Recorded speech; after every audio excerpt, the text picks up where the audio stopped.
Here goes nothing.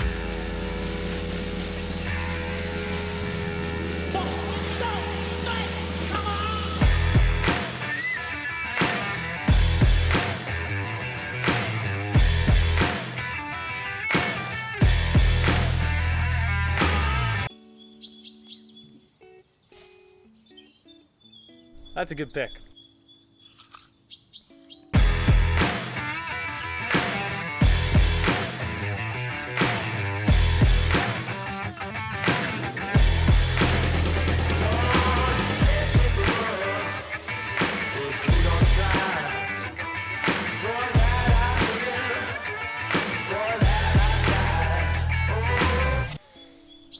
You smell that? It's the smell of fresh apples. Apples are my passion! Hello, everyone. I'm joined here by old boy and class of 2012, Mike Milden. We're so happy to have you in today, Mike, to talk a little bit about your experiences at St. Andrews. Give us a little bit of insight into your industry, the film and television industry in Canada, and to talk a little bit about your new hit docuseries, For Heaven's Sake. For those of you who are wondering what that is, we're going to show you a quick trailer pretty quickly here, but it's a thrilling docuseries about Mike's great uncle who went missing in the year 1934, Harold Heaven, and it's an awesome story, and you should totally check it out. Here's the trailer. The mystery about Harold was always something that all of us in the family were sort of aware of. Everyone talks about it, and everyone has their theory. If you wanted to hide a body, 1934 was a good year to do it.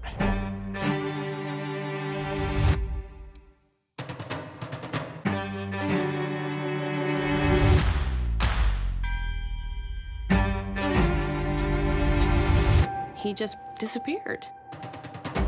Are we in the right place? Oh, yeah. Everything's wood. Is that supposed to be like that? Yeah. My name is Mike Milden, and Harold Heaven was my great-great-uncle. I'm Jackson. He's gonna help me solve the mystery. He's my best friend. We're just massive fans of true crime. We have a great mystery.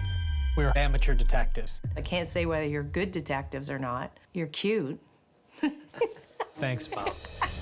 My family over the years has created theories. He was killed. A suicide. He left very suddenly, and his gun was gone. Small towns love talking. It's these stories that keep us questioning everything we know about Harold's case. Our job now is to take the family legend, the rumors, the campfire story, and find the truth in it. There's no theory we're not going to look into. That's the only way we're going to solve this thing.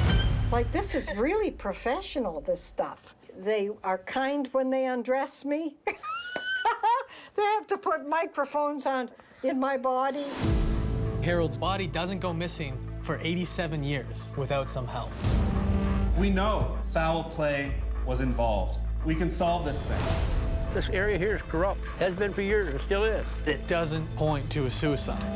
Harold realized that he had been ripped off. It was maybe some of the boys that were building the highway. Rumor is that there's body underneath. And if the guy was going to be dumped in here, that's where you dump him. Whoa. Oh, my God! How would you feel if we actually solved this? Well, I think it'd be super. As long as you don't come back and tell me it's one of my relatives.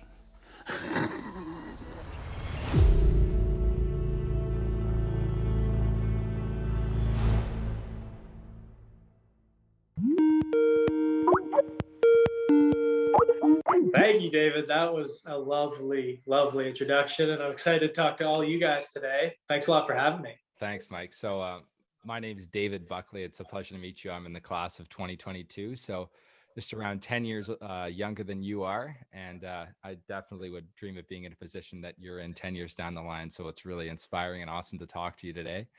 For those of you watching who haven't seen For Heaven's Sake yet, I honestly recommend that you check it out. I actually binge watched all 8 episodes yesterday. And thank you. After every episode, I was going back to the next one. I couldn't even wait a second to click it. And it's just quite a story, very well written. And although the heavy material, it's pretty funny, and they do a really great job of it. So we're going to get right into the interview. I think Maurizio is going to kick us off with a question, but he's not here today. So we'll give that one to Jared. Jared, do you have a question for Mike? Hey, Mike, how you doing? My name's Jared. I'm in the class of 2024, I think. Not too sure on that one. So my first question for today is how did you make the leap from being a SAC student to making a web series and then landing an international TV show? Because it's a big jump going from graduating to getting this far. Yeah, it's a great question, and I wish it was like there was a short answer, but it kind of all went back to just making things because I liked making things. Like there was never, so I guess from SAC, it all started with SAC TV, and all we were doing was grabbing a camcorder and making each other laugh. And I think it's changed now with like how SAC, that you guys do a news program or something, but it was all sketch comedy back then. So it's just like making each other laugh. And then that carried on to like releasing stuff on the internet. And I just kept, because we were doing it with a little camcorder, right? And I kept being like, well, how do they make it look like that? Like, how do they make it look? But when I would watch a movie, I'm like, oh, that looks so much better than the crap we're putting out. So I would use the internet and like just constantly research, listen to different filmmakers, and just really, really learn how other people honed their craft. And the more we made stuff, the more we figured out, oh, if you put a light there, that adds a nice backlight or whatever. And you start to learn the technical side as well as like the story-driven side. So for me, it was like, oh, a joke works better if you wait till this moment to cut, or if the performer holds a moment. So you start picking up on different things that you just get better and better. So from making SAC TV, went to Trophy Husbands. The Trophy Husbands was like a mini film school for me, because it was like, I think I made 40 to 50 sketches that were just passion projects, asking people to help out, trying to get better each time. And then what happened was Funny or Die saw those sketches, and we developed a partnership. They would feature our sketches. So as we started to move into the long form department, which is like longer form TV, longer form movies, the people there were kind of like, oh, we'll see anything you guys have, because we really like the stuff you've done. But so we ended up filming a 27-minute pilot that never went anywhere, but it was a good test for us to like see if we could actually hold 27 minutes of television. That was in 2017. We met with their TV department. They're like, hey, we're not going to do this, but if you ever have anything in the future, come to us. And then For Heaven's Sake was an idea that came out of a lot of places, but then we brought it to them and they got really excited because it was such a personal story and there was room for comedy. And yeah, so like kind of William said, you have to jump through a lot of hoops to get something made with like a Hollywood budget. But when it's personal and when you really kind of care about the material, it shines through when you're in those rooms that like trying to convince Netflix or HBO or whoever you're trying to get money from. That was a rambling answer, but I hope it helped, Jared. Worked perfectly. Thank you. It's not like we have a time limit. I think I got the next question. Hey, Mike, my name is Nolan Rush. You might know my brother, Kevin Rush. Who graduated 2012. You played defense with him probably on the football team. Yeah, he started. I didn't start. He was better than me. Well, I'm graduating in a few weeks now. In your shoes, when you were back in grade in 2012, and I really want to get into business and be an actor, and I still need to get an agent. And I was wondering how you went about getting yours. It's a good question. The agent business is weird, and not to deter you from the agent business, but it's like from my experience, I'm very shameless in like just reaching out to anybody. I would do that a lot with Old Boys. I would do that a lot with like any person that I think I could like get in with, even like cold emails I'd send to directors, I'd send to just people that I could ask like 10 minutes of their time, ask them out for a coffee when it wasn't COVID, or just kind of get a name to a face and be like, oh, I know this person, or I remember you from this thing. That really helped as far as just making connections, because I met with a couple agents when I was your age, and they're like, well, you don't have a resume. Like, you've done a couple plays, you've done this, but you never have really done anything. So if you build up your resume, and that was kind of a kick in my pants, being like, okay, well, if you're not going to get me roles, I'm just going to write my own. Like, I'm just going to do trophy husbands. And that's kind of how it happened with, like, once we had this plethora of material, a lot of agents were like, oh, okay, these guys are funny, or Mike is funny. Oh, he is a good actor. Or, but I never went down the acting route per se.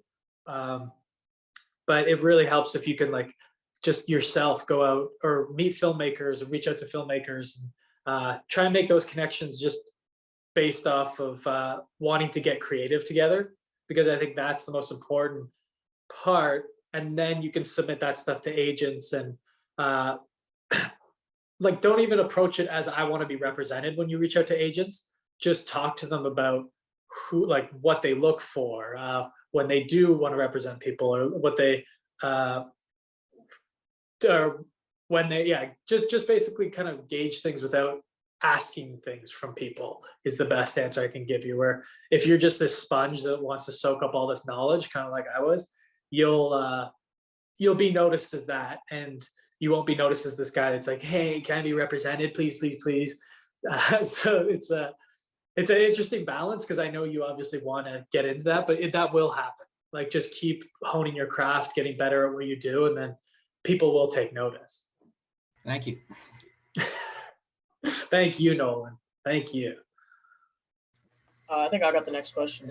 My name is Marcus. I'm graduating class of 2023.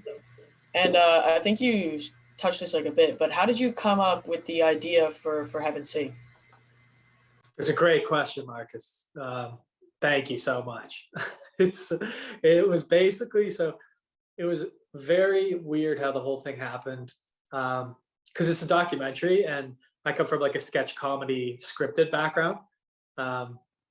So I never pictured myself making a documentary, but right around the time, it was like Thanksgiving 2018, and I got a hold of the Herald Police Reports, the Herald Heaven Police Reports. For those of you who don't know what the series is about, I think William will show a trailer, so that will give context, but it's about my great uncle who went missing. It's a true story.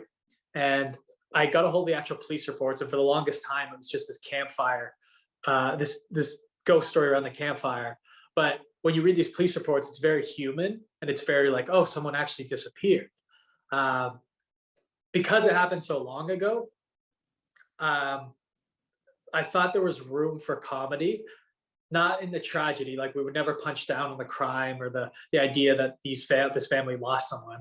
But I thought there was room for, like, there would be so little evidence available, and it took a lot of research to make this thing happen, that if we made two comedians, me and my best friend, try and solve this thing, I think it would actually be pretty funny on, like, how creative we would have to get in order to move the case forward. So in other words, once I got a hold of the police reports was kind of where the idea for the series started. But the more creatives I got on board, the more and the more cooks in the kitchen, the collaboration was just amazing. It went from like 10-minute episodes. We were like, oh, we're going to pitch this as a 10-minute series, 10-minute episodes. Yeah, 10-episode series. And then as soon as we got Funny or Die on board, they were like, hey, we want to do 22-minute episodes, and we want you to pull back the comedy. We want to really focus, still be funny, but we want you to really sell the mystery first. And then once that happened, more people came on board. And so yeah, anyways, it started with the police reports, Marcus. My next question is, how'd you get the studio bigwigs to greenlight it? I don't know. No, I'm just kidding. Basically, what happens is the way it works, and this was all a learning experience for me. Like, this was my first time being thrown into I was a small fish in a big pond. Like, I went into these Netflix offices and everything, and I would like take water bottles and stuff as like just souvenirs, because I was like, oh, like, this is cool.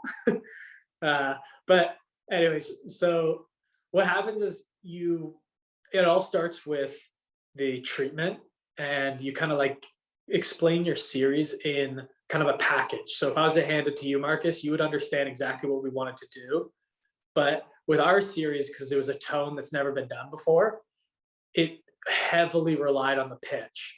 So we actually had a 45-page pitch script that we developed with Funny or Die. And we were mentored by like guys that have been in the industry for a long time. That really said, they basically said, like, I don't know how you do it in Canada, but it's much more of a song and dance in the US. When you get in these rooms, there's a slideshow. You really have to ham it up, make them laugh, make them intrigued, excited. So we had like this 45-page script where it was all about, basically it started with selling ourselves, because no one in the room knew who Jackson and I were. Jackson's the other guy in the show. He's my comedy partner. So it was like selling ourselves, like showing them that we're funny guys, like we're goofy. And then we started to have to sell the mystery. It was like, because the show heavily relied on the leads of the show carrying you through the mystery, and as well as the actual mystery itself, because it happened so long ago that like studio execs wanted to know, is there any meat on the bone? So we really kind of like, similar to how you see in the show, David, I think you watched it, but like similar how there's these cliffhangers, we would do the same thing in the pitch. So we would kind of be like, and then this story from my aunt, and we would get them kind of hooked. And it was a 45-page thing that had to like feel like it was memorized or feel like it was off the cuff of me and Jackson, but it was very, very memorized. So it was kind of, it's this weird thing where, and to William's point, it is very hard to get a show made. Everybody said no, except for Paramount Plus. So we got no's from Netflix, we got no's from HBO, but all of them in the room were like, oh, this is the coolest series ever. But it's interesting how it changes as soon as you leave the room. They're like, we could never do this. Like, this is too risky. Our show was very risky and it took a lot of trust. So yeah, it really is like, in order to sell the idea, like you're selling yourself as well as like you're selling the best version of the idea before you've even made it. You're like, this is the coolest idea that's ever been made. This is exactly how we're going to like make it. We just need your money. So that's the short and sweet of it. There's a bunch of other like little minuscule things that is so Hollywood to get into. I can't even get into it right now. Thank you. Hi, Mike. My name is Liam St. Marie, and I am planning on attending the American Academy of Dramatic Arts in Los Angeles. I was just wondering, what's it like being an actor and a director on the movie set, kind of at the same time? Great question, Liam. Great question. Have I totally figured it out? Not really, but it is because there's basically what happens on a film set is there's a lot going on, and there's like a million different roles of people that put up lights, people that put up that handle props and everything, and they're all looking to the director for the answers. So if you are acting and directing, it's a little bit like chaotic as you're trying to like be as focused as you can within the scene. You're trying to give your scene partner or the movie or whatever you're doing as much attention and commitment as you should. Like you should be invested in what you're doing. But you're also, in the back of my mind, I'm guilty of being like, are they getting that camera angle? Okay. And like as a scene partner, because you're also like, it's a tough one. That's why like sometimes when I direct, I do like to pull myself out of it. But when we do sketches and stuff, I usually write the roles for myself. So I'm like, okay, well, nobody else can play this. But as it's really cool that you're where'd you say you're going? The Academy of Dramatic Arts? Yes. That's exciting. As far as like the acting side of things, like the best thing you can do is just kind of how I brought up, and with everyone's doing their own thing and they're doing their job to make it the best thing it can be. The best thing you can do is show up and do the best you can. And if you can't, like, I don't know if you have a passion for directing and acting as well, or if you're just kind of looking at the acting side of things, but the kind of the advice I would give you is just same thing I told Nolan, where just get creative with as many different people as you can, and never, like, you're never better than a job, in my opinion. Like at some point when you reach a level, like this weekend, I'm doing a music video, I'm directing a music video for some friends for $0. And it's interesting how you do a Hollywood TV show and you go to doing a music video for it. It's just because we love what we do, right? And if you love acting, then you'll take those weird short films, or you'll take the music video where you're a bartender, and as you just get better. You'll just get better. If you start to provide your own opportunities, kind of like I did, like you start to be like, oh, okay, well, I've always wanted to play this guy.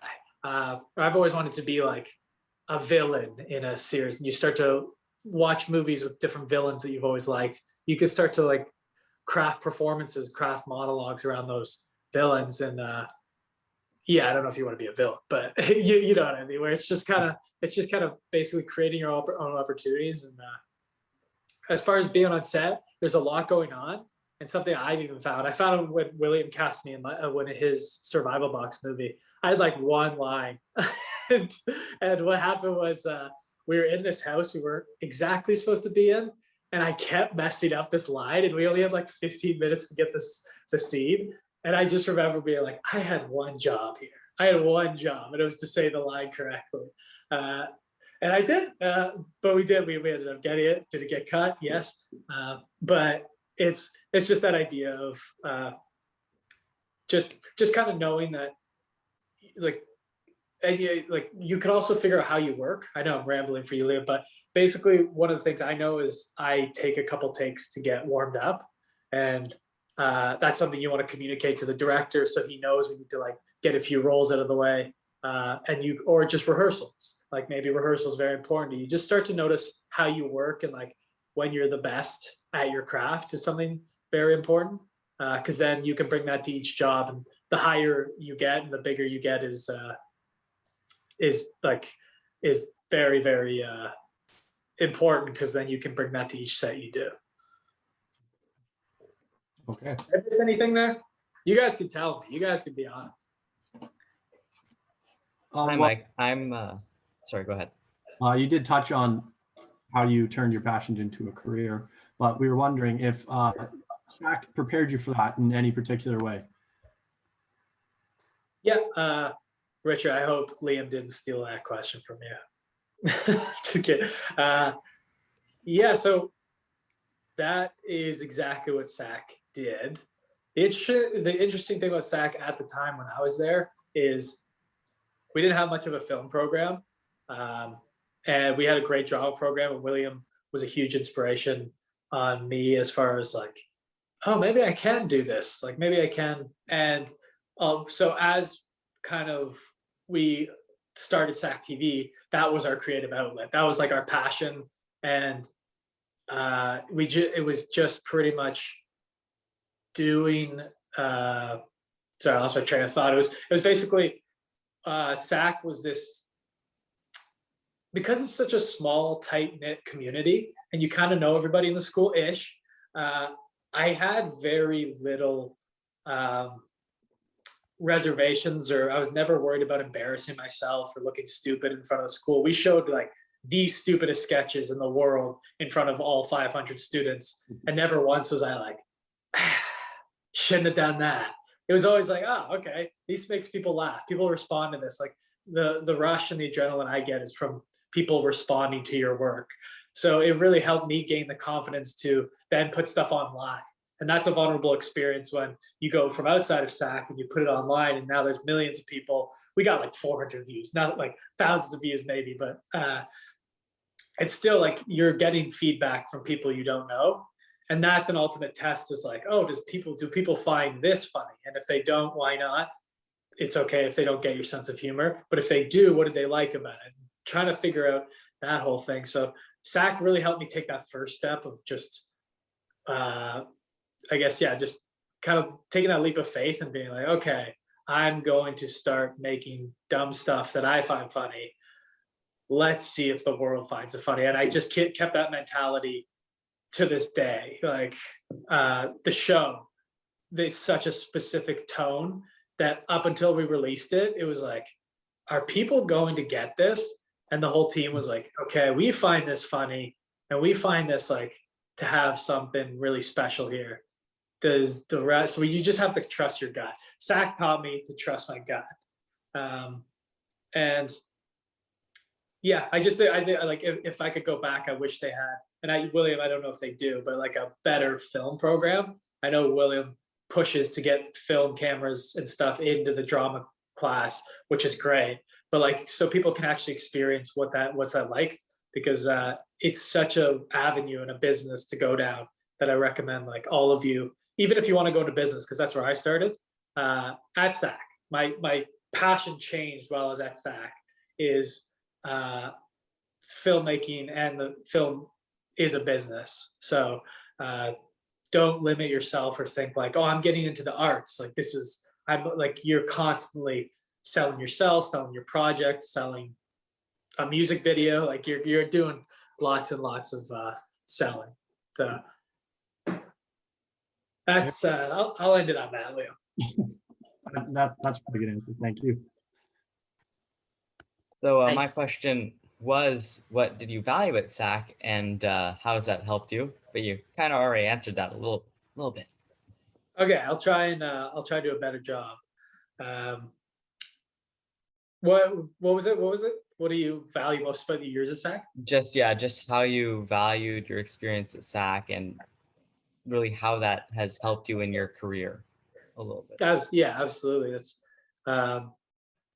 same. Yeah, you're right. I kind of did touch on it, but all I would add to it is that it did really help.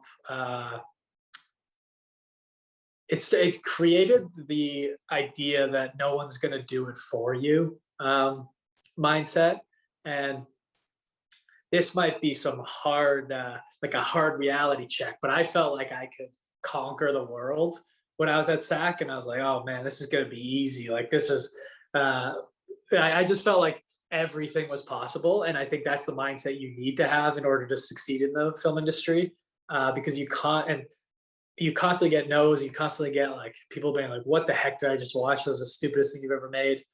They don't get your art or whatever.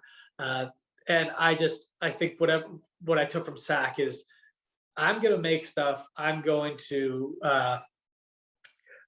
be very shameless about wanting to succeed, because I see a lot of people that want to succeed in the film industry, and they kind of wait for the opportunities to come to them.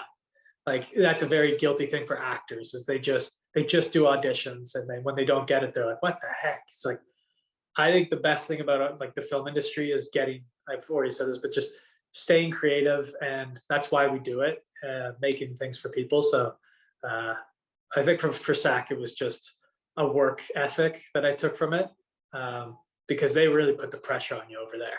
They really put the pressure on you over there. They make you work. Also, yeah, this is a side note, but what I learned, I went to Western right after SAC, and I don't know if this is a question coming up,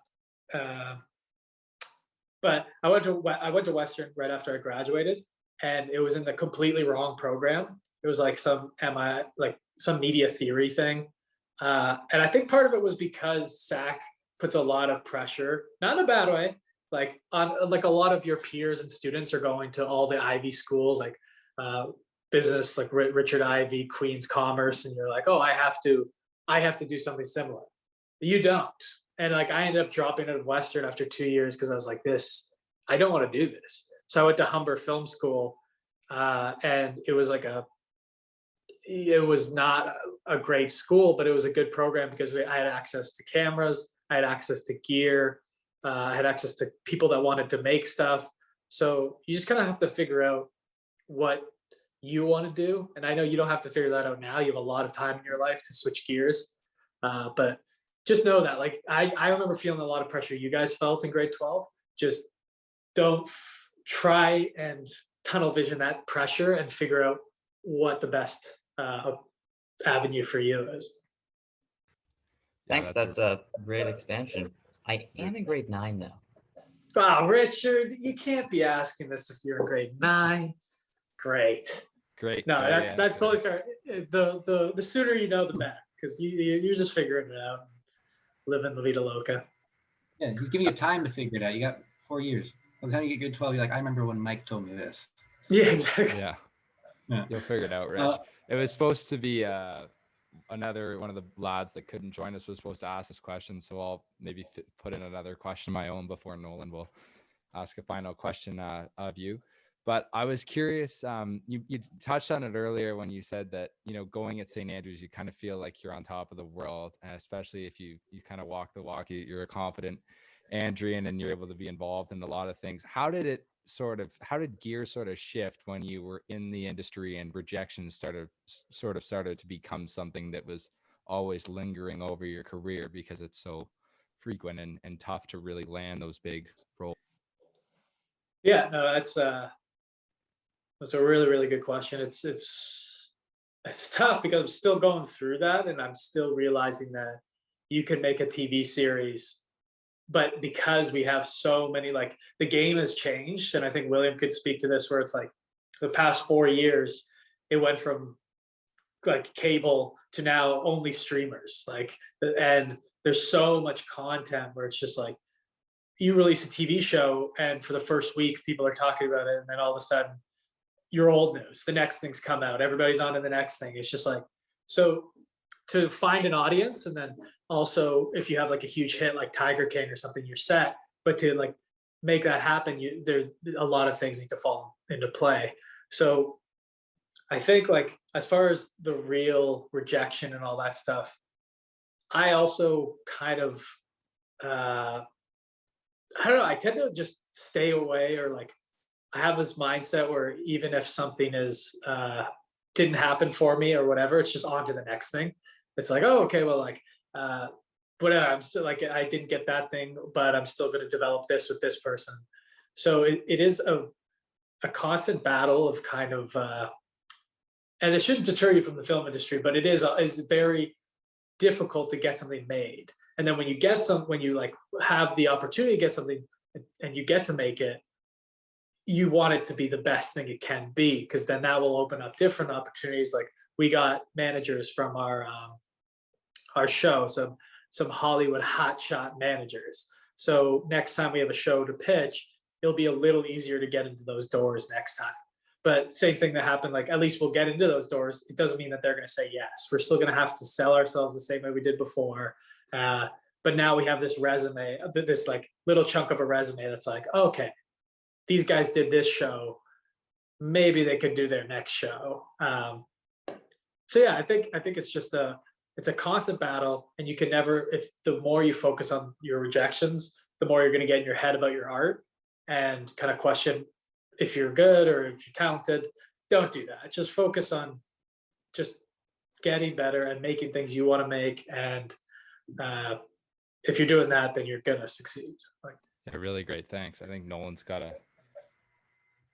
Just before I ask a question, I just want to say thanks so much for starting the SAC TV, because I'm a part of the program now, and I love it much. I always keep trying to get more comedy into it, because I know it used to be a comedy show. Kevin told me that, and like now it's more like news oriented. And I always try to sneak in comedy, but it's still a lot of fun to put the content together. And just want to say thanks. And then my question is just, if you were in the class of 2021 this year instead of 2012, and you wanted to get into the film business, and like with all COVID and everything that's going on right now, what would you want to ask Mike Milden yourself if you were in our shoes? So deep. I should have prepped for this question. But I just want to tell one funny story about SAC TV right before I answer that question. So there was one sketch that I think I still have, but it was called Fight Club. And like, the teachers would hate this, but what we did is, like, we got all these, like, the teachers to do interviews and like endorse the Fight Club and be like, yeah, the Fight Club, like the Royal Rumble, it's pretty crazy. Like, I don't know who's still there, but we got all the teachers to like basically endorse this Fight Club. And then what we did is we got all these students in like the cadet wing, which I don't know if it's still there, to just like 40 of us all like full on fight. I don't know how we got away with it. And then we showed it in front of the entire school. It was crazy. Anyway, we didn't actually like fight. It was more like just pushing, but there were so many of us. It was like this huge, God, SAC TV. I don't know how we got away with it. But anyways, the question you asked was, if you're in class of 2021, basically So do you mean like the timing of COVID, or do you mean kind of just the way things are with everything to do with the business, or a bit of both? It's like a bit of both, like, because the film business is still going on, obviously, but it's a little harder with COVID. And so just as someone trying to get into the business, whether you're writer, director, actor, just what would you like kind of be asking yourself, and how would you kind of answer that? Yeah, it's honestly a great question. COVID kind of like it provides its own set of challenges. Whenever you want to make something, whenever you want to ask a favor from somebody, like a location or whatever, it just starts. It starts from a little bit of a harder place of convincing someone to help you out. That said, I think like in my mindset would go like, if I was in your position, it would be like, okay, because this goes back to filmmaking, but a lot of the times you're just creatively limited, no matter what it is, whether it's budget constraints or just you're most of the time you have to play within your limitations. So that like this is a great practice for like filmmaking as a whole. So for you, if it's acting you want to do and you can't audition in person, you're like, okay, well, then I would start getting really good at self tapes. I would buy a camera or something, and I would just see how I am on self tapes and start critiquing my performance, and just get used to that medium, because let's say that's the new normal. You won't go to the rooms. I think you will in the next, like once everyone's vaccinated or whatnot, but that's like a great training thing. Whether it's filmmaking you want to do, something I love to do during COVID was we made a Zoom sketch while we were making the show. Like basically, I love playing within within formats. So Zoom I thought was a very like you have access to an iPhone, you have access, and I'm sure you guys have heard it before, but that stuff is so handy to just start experimenting with, and not judging what you're experimenting, like not judging your work too much and just kind of learning. So for me, I'd probably do the same thing I did in 2012, where instead of asking people for coffees, I would start asking people on for like 20 minutes to talk on Zoom, and people that you don't think you can get access to, but maybe they have more time on their hands because it's COVID. Same thing for like making stuff. I think I loved it. Like I'm repeating myself, but I love different formats. So it's like, whether it's Instagram or you're making certain videos, like vertical videos, you can get very creative and you can use these apps and these things as like storytelling tools. So use them to your advantage and get creative within the limitations is kind of how I see it. Totally. And for heaven's sake was back to the finding comedy and everything. It was really cool to see that, like, it's like the subject matter is, if you interpret it a certain way, it's pretty serious stuff. You're kind of left hanging on the edge of your seat after every scene, like, oh my gosh, is the body in the lake or is it at the bump, that sort of thing. So it's really cool, but I really love how you incorporated the comedy and that you find comedy in everything. And what else is really awesome for anyone watching is the whole family aspect of it. I mean, you got a super cool family to be in all those interviews and do such a great job and really make the show come together. So really speaks to what brings a show together in an unconventional way, because it's not something you really see, but it works really well. And I really enjoy it. David, I appreciate that. That's what I hold near and dear to my heart, because I mean, I got to interview most of my family members, so it kind of serves as like this time capsule that I'll look back on 20 years from now, and my grandpa won't be around or whoever won't be around. So it's cool that way. And then that was easily the most nerve-wracking part of the creative process, was like the trust my family put into me. So for you guys that haven't seen it, like a lot of stuff gets real throughout the process, and there's some certain things that happen that we didn't think would happen, or I don't know, we came in too hot. But anyway, so there was a lot of trust of navigating the edit and figuring out like, okay, this is your family. These aren't you cast actors. This isn't like written. this is very much like these people live in this small town. So respecting that, it was very important. Totally. So thanks, David. Yeah. All right. Well, for anyone who hasn't seen For Heaven's Sake, you can check it out now on CBC Gem online. It's honestly something you totally should check out. I mean, I also watched a few of your comedy sketches on Mike Milden. I don't know if it's mikemilden.com or .ca, but it's also check that out. Really great sketches on there that are pretty funny. Definitely really cool to see the little bits and pieces of writing that you put together. So that was really great to enjoy. And I think that's our interview. Thanks so much, Mike, for coming on with us and giving us some insight into your business and how crazy the last year has been for you making this hit docu-series with CBC. And thanks so much. Appreciate it. Thank you guys. You're a pleasure to talk to and great questions. When I'm out in the orchard, it really is my happy place.